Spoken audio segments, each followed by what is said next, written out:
They told everyone not to talk to her. They told everyone to stay far away. She's not just crazy, they warned. She's cursed. That's how the rumors began. A woman with tangled hair and hollow eyes who sat beside the old post office on a stack of cardboard, wrapped in layers of mismatched clothes that hadn't seen a washing machine in years. Her skin was sun-dried and wind-burnt. Her fingernails were chipped. And her eyes, they looked like they'd seen another world. Every morning, she was always there humming the same strange tune. No words, just a haunting melody that looped endlessly, like a broken music box stuck on replay. No one knew what the song meant, and no one cared enough to ask. She had no name, at least, not one the world bothered to remember.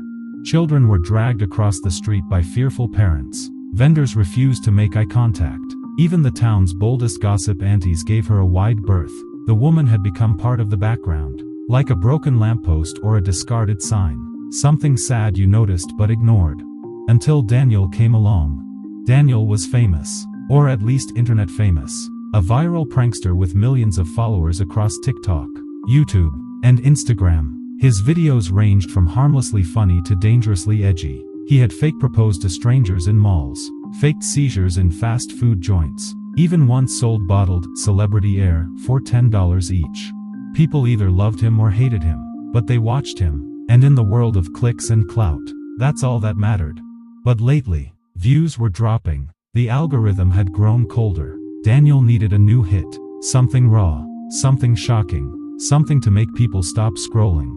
So when he passed the old post office and saw the woman everyone feared, the idea sparked. A fake proposal. To the crazy woman, in broad daylight. Viral gold. He grinned.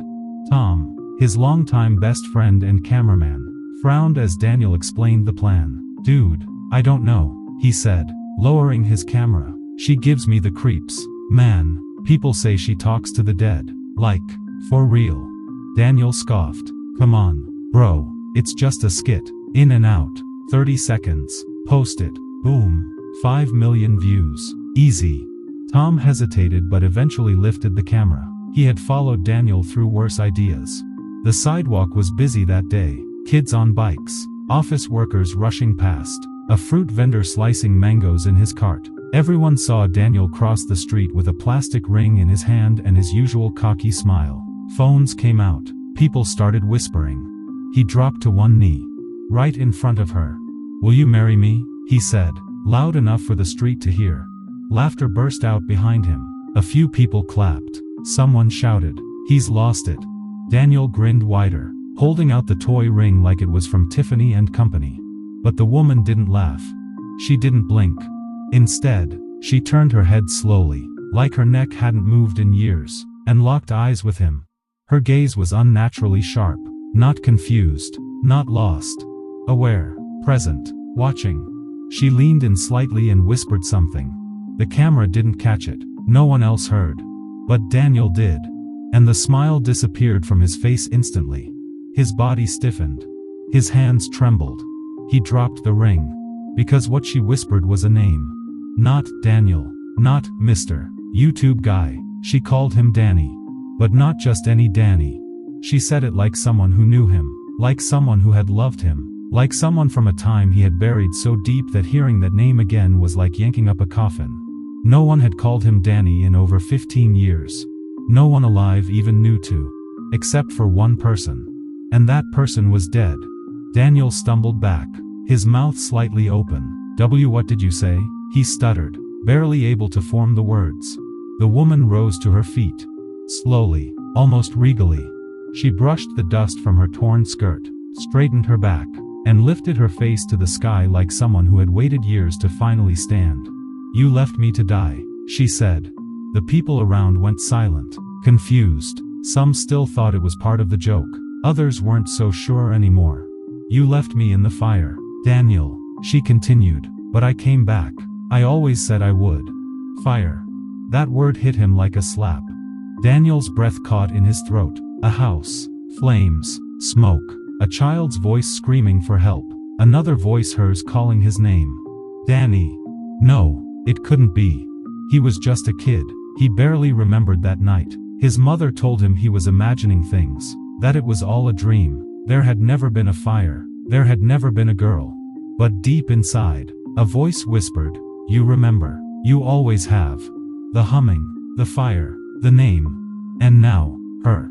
The woman looked straight at him now, and in her eyes, he saw the truth. She wasn't just some broken soul on the street. She was his past. She stepped closer. "You promised you'd come back," she said. "You gave me a ring, remember? A pink one, from the candy machine." Daniel's face turned white. That ring. He had forgotten. Or had he tried to? They were kids, playing by the train tracks. He had bought her that ring with his allowance. She had worn it every day until the fire. And then she was gone.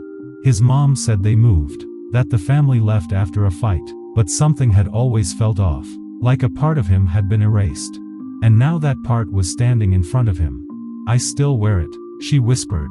Then she pulled out a necklace from beneath her shirt, a grimy string, but on it hung the melted remains of that ring, deformed, burned, but still recognizable. Pink plastic, the toy diamond, still whole. "I still wear the ring you gave me," she said again, "even in death." And with that, she turned and walked away barefoot. Each step was light, like she wasn't walking on concrete, but clouds. The crowd started, speechless. Daniel fell to his knees. Not for show. Not for views. But because something inside him had shattered. Tom dropped the camera. "Dude, what just happened?" Daniel didn't answer. He couldn't. The air around him felt thick, like the universe had just whispered a secret in his ear and now demanded a price. The clouds above shifted. The sun, once bright, slipped behind them like it too was hiding. People slowly dispersed. Some believed it was a skit, others weren't so sure. But Daniel? He knew. Deep down. That wasn't a prank. That was a ghost. And the internet? It would never know the full story. Only Daniel would carry the truth. Daniel didn't sleep that night. He lay on his bed, eyes wide open, staring at the ceiling fan spinning slowly above him like a clock with no answers. Her face wouldn't leave his mind. Not her current face, worn, wild, weathered by time and sorrow, but the face she had before. Soft cheeks, big eyes, that crooked little tooth she hated when she smiled. He remembered now. Her name. He hadn't spoken it aloud in years. Amara. The name came out in a whisper. Amara. It tasted like dust and childhood, like playgrounds and bubblegum, like the kind of love that was too pure for grown-ups to understand. And now she was back. Alive? Dead? Something in between? He didn't know. All he knew was that she had recognized him. She had spoken to him like time hadn't passed, like she had just stepped out of the burning house yesterday, like nothing had changed, except everything. Daniel tried to shake it off. He told himself maybe it was a coincidence. Maybe she had read about him online, memorized his past. Maybe it was a well-planned prank from someone even better at viral tricks than him. But deep down, he didn't believe that. He knew what he saw. And more than that, he knew what he felt. The next morning, Daniel didn't film. He didn't post. He didn't speak. Instead, he went digging through boxes at his mom's house. "Daniel?" she asked, standing in the doorway as he tore through old photo albums and dusty notebooks. "What are you looking for?" "Pictures," he mumbled. "From when I was a kid, from when we lived on Pine Street." His mother's smile faded. "Why? Do you remember Amara?" he asked, standing still, locking eyes with her, the girl who used to live next door. Her face turned pale.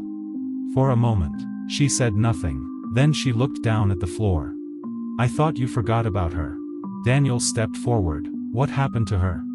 "She died in the fire. That old wooden house went up so fast. They said the wiring was bad. You were so young. You barely remember anything. You screamed and ran home. I found you crying on the porch." "No one helped her?" Daniel asked, his voice cracking. "They said she was gone before anyone could reach her," she replied. "It was awful. Her parents moved away right after." He stared at her. "But Mom, she's alive." His mother blinked. "What?" "I saw her yesterday. She's not dead. She's here, in this city. People think she's homeless or mentally ill, but she's Amara." His mother looked stunned. "Daniel, that's not possible." "She called me Danny," he whispered.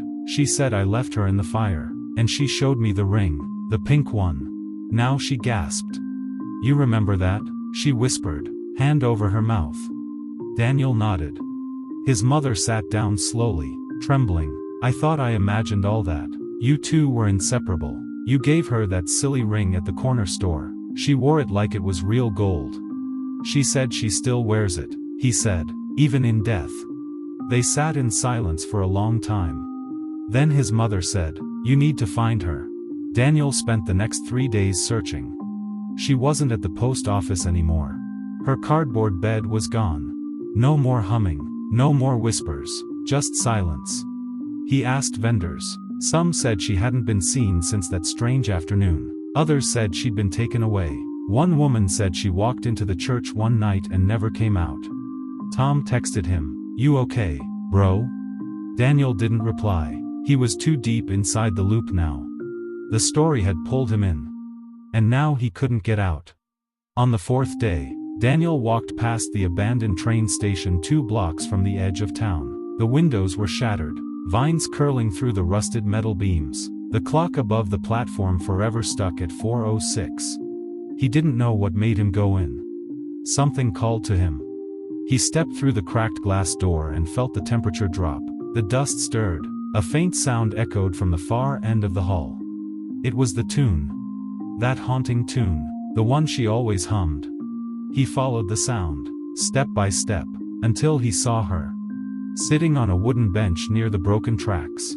Her back to him. Her hair is longer now, still tangled, still wild, but her shoulders were straight, and her head slightly tilted as if she were listening to something the rest of the world had forgotten. He approached carefully.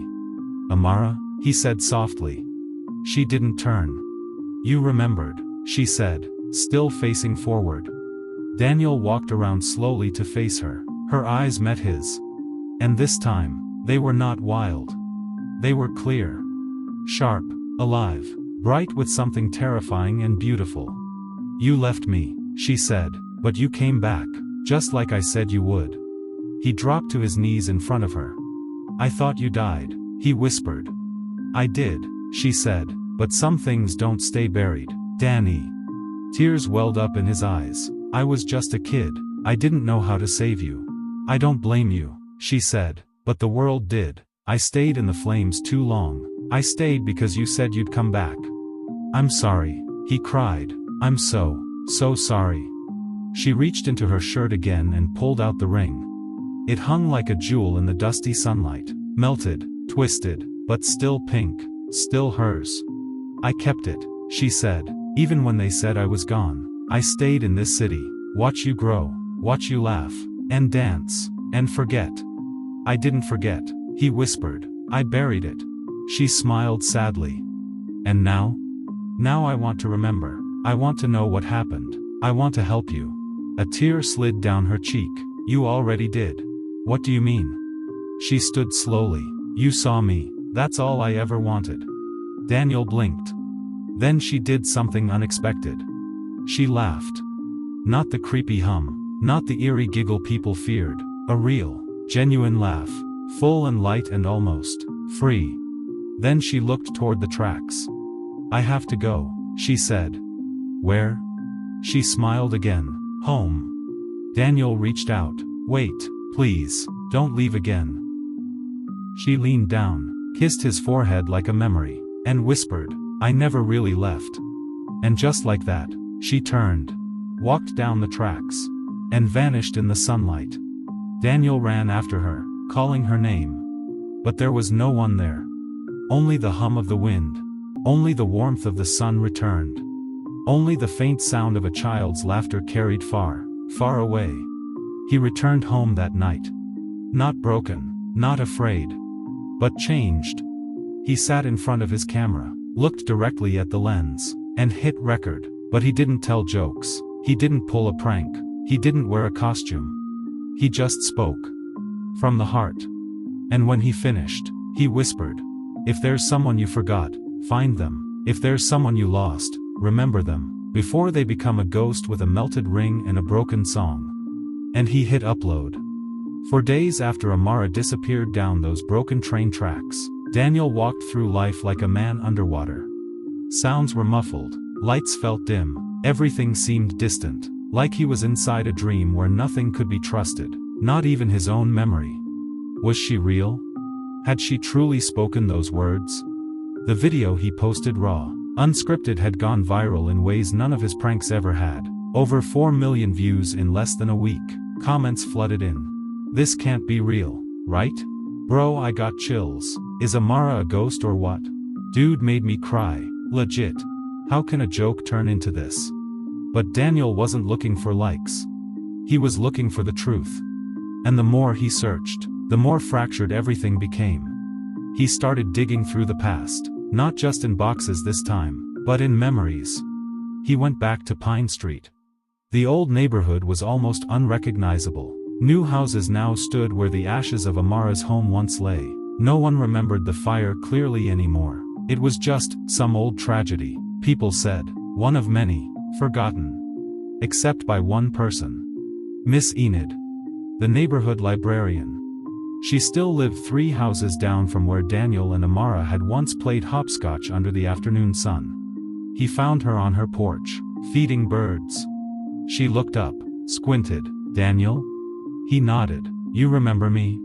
You used to eat all my orange slices when you played with Amara, she said with a smile. Of course I remember you, always up to something. He sat beside her, nervous. Do you remember the fire? Her smile faded. Yes, she said, very much. I saw her, he said. Amara, she's alive, or something like that. She knew me. She remembered everything. Miss Enid was silent for a moment, then whispered, so the promise wasn't a lie after all. Daniel turned. What promise? The old woman looked at him with eyes far too clear for someone her age. You two had a bond, she said, different from most kids, deeper. She used to say you would marry her one day, that you promised it under the mango tree. He nodded slowly. I remember that. And she made you promise that if she ever got lost, you'd find her, right? His heart raced. Yes, he whispered. I said I would. I gave her the ring. And you ran when the fire came, Miss Enid said softly. But love doesn't burn. It waits. Daniel stared ahead, goosebumps rising on his arms. She's been waiting all this time. That night, Daniel dreamed of fire. Not just any fire. He saw himself, 7 years old, barefoot, running through the hallway of Amara's home. Smoke filled the rooms. Heat kissed his skin like an invisible monster. He heard her screaming, not in fear of trust. Danny, I'm here. She thought he would come. But he had run. He woke up gasping, soaked in sweat. It wasn't just guilt anymore. It was truth clawing its way out of the past. Unable to rest, he decided to return to the ruins of the old house. The lot was fenced off now, overgrown with grass and wildflowers, but he climbed through anyway, walking through what once was a living room, now nothing but stone and memories. He stood where the staircase used to be. Where Amara once sat tying her shoelaces. Where he once knelt, holding a plastic pink ring. And then he saw it. A patch of earth, too smooth, too flat. Almost like a door. He dropped to his knees, brushed the grass aside. And there it was. A metal hatch, rusted, hidden under time and weeds. Heart pounding, he pulled it open. A ladder. Descending into darkness. He paused. Then climbed down. Step by step, into the belly of the past. The cellar was cold. Too cold. It smelled of burnt wood and old flowers. He turned on his phone's flashlight and moved forward. Cobwebs brushed his face. Dust danced in the beam. Then he saw it. A small room. With a child's mattress in one corner. A shelf of melted dolls. Drawings still taped to the wall. His name, scribbled in crayon, over and over. Danny plus Amara equals forever. He froze. This was her place. The place she hid during storms. The place she called her castle. The place she had been during the fire. Daniel's knees buckled. He sat down hard on the stone floor, unable to breathe. She had waited here. Cried here. Prayed here. And maybe died here. A sob escaped him. "I'm sorry," he whispered. "I should have come back. I should have remembered."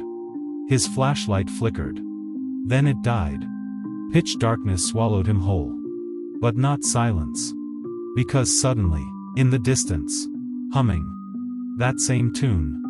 Soft, haunting, close. Daniel froze. He whispered, "Amara." The humming stopped. Then a whisper floated through the air. "I never stopped waiting, Danny." He turned. Nothing. Then light, just a flicker, a glow from behind the wall. He stood, hand trembling, and pressed against it. It gave way. Another door. He opened it, and saw her. Standing in a shaft of golden light.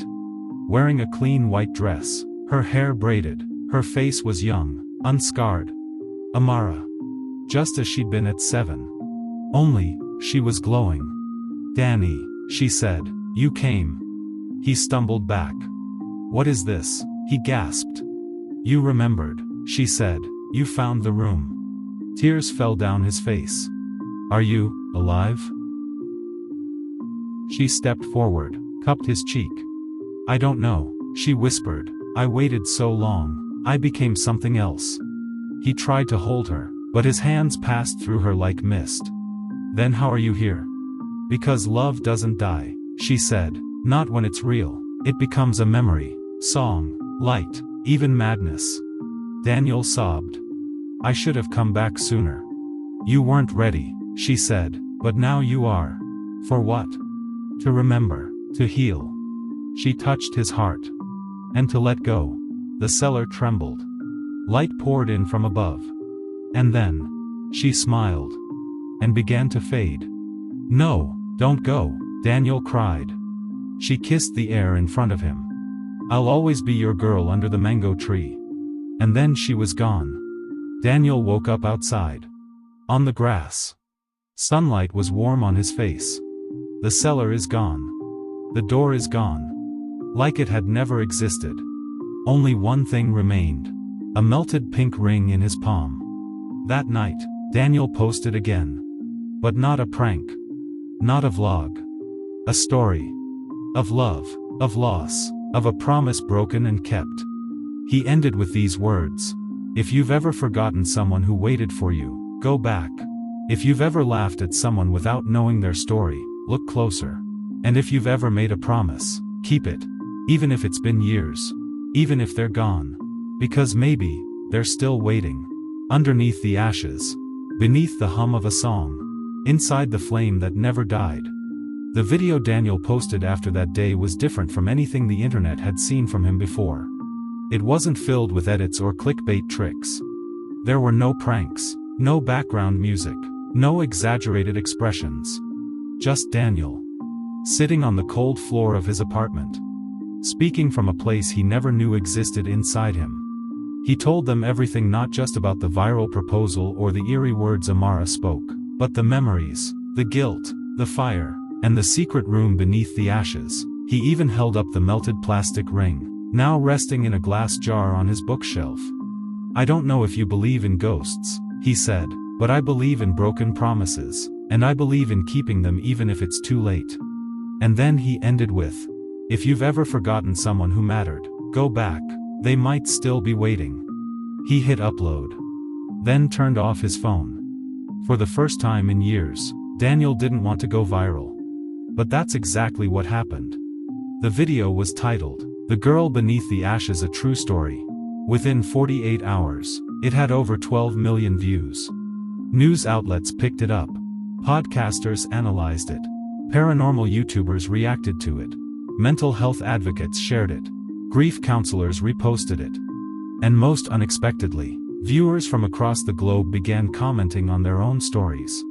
One woman in Atlanta wrote, "I had a brother I abandoned when he started hearing voices.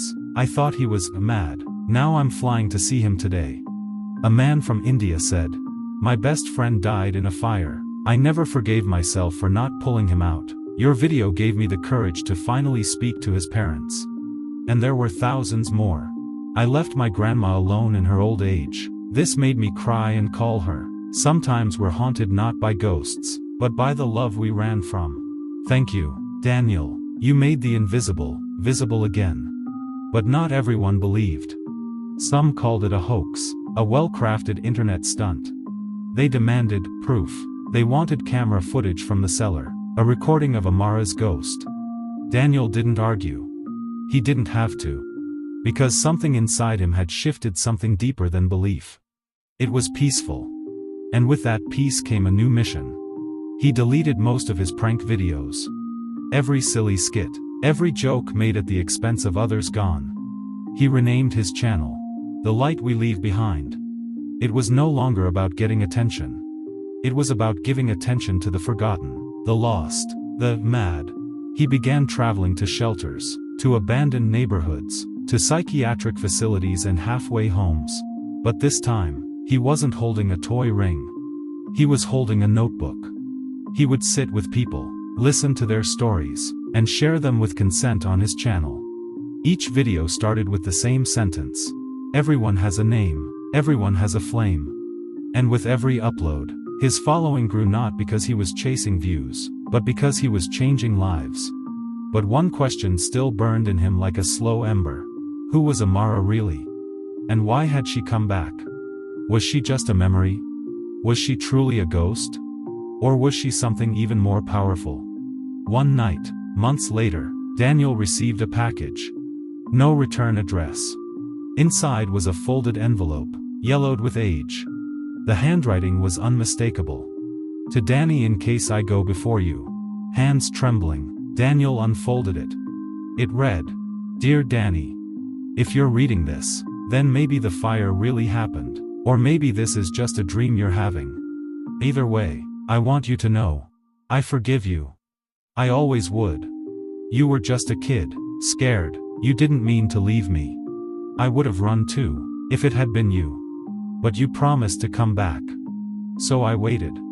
I hummed that song so you'd hear me again. I wore the ring so you wouldn't forget. I stayed, Danny. Even when everything else faded, I stayed. Because love is louder than flames.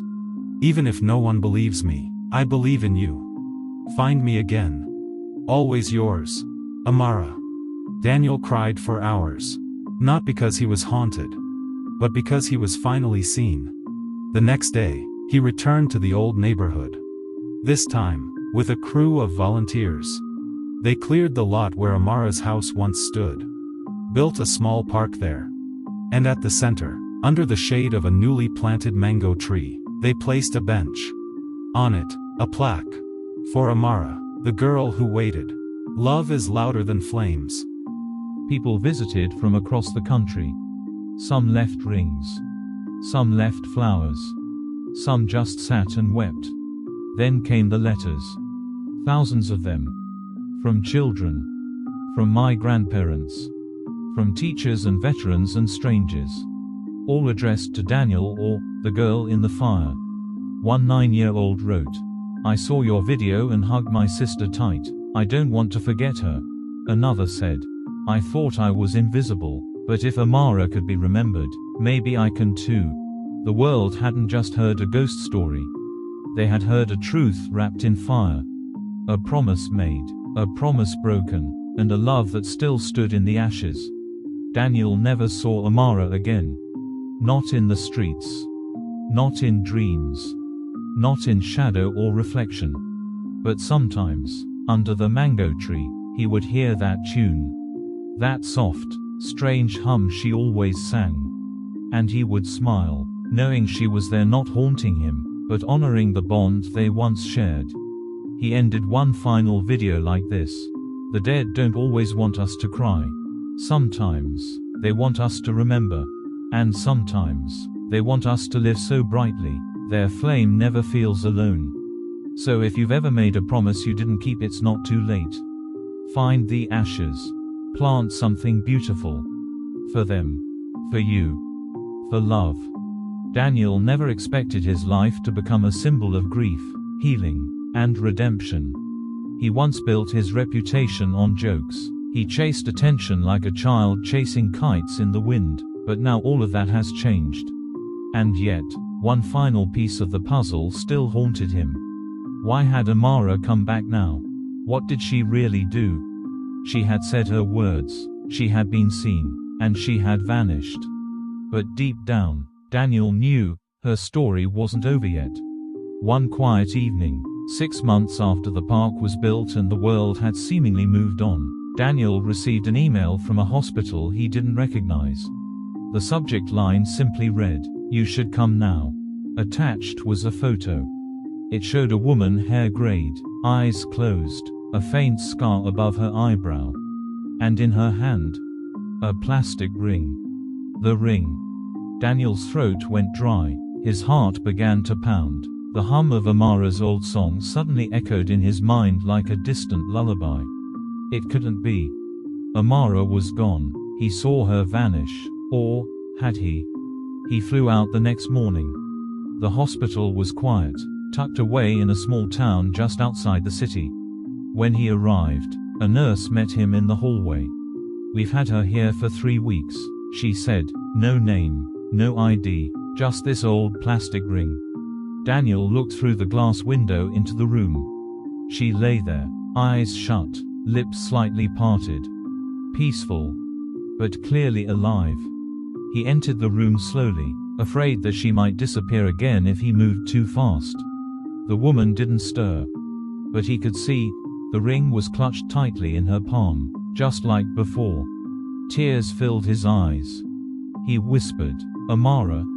Her eyelids fluttered. And then, slowly, they opened.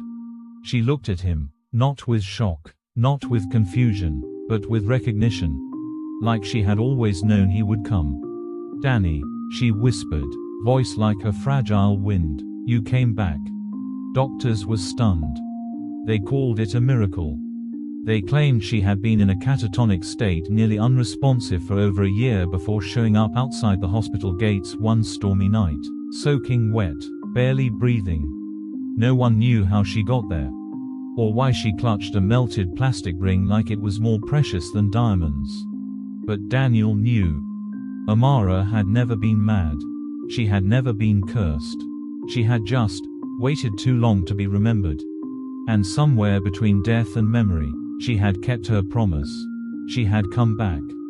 Over the next few weeks, Daniel visited every day. They sat together in silence. Sometimes they talked, sometimes they hummed the song.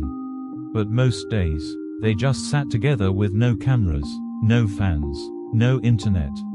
Just two souls healing. Daniel told her everything about the fire, about the guilt, about the years he tried to forget her. And Amara. She just smiled, eyes wet with forgiveness. "You were only a boy," she said one day, "but you're a man now, and you kept your word." News of Amara's recovery eventually leaked online. At first, Daniel tried to keep her identity private.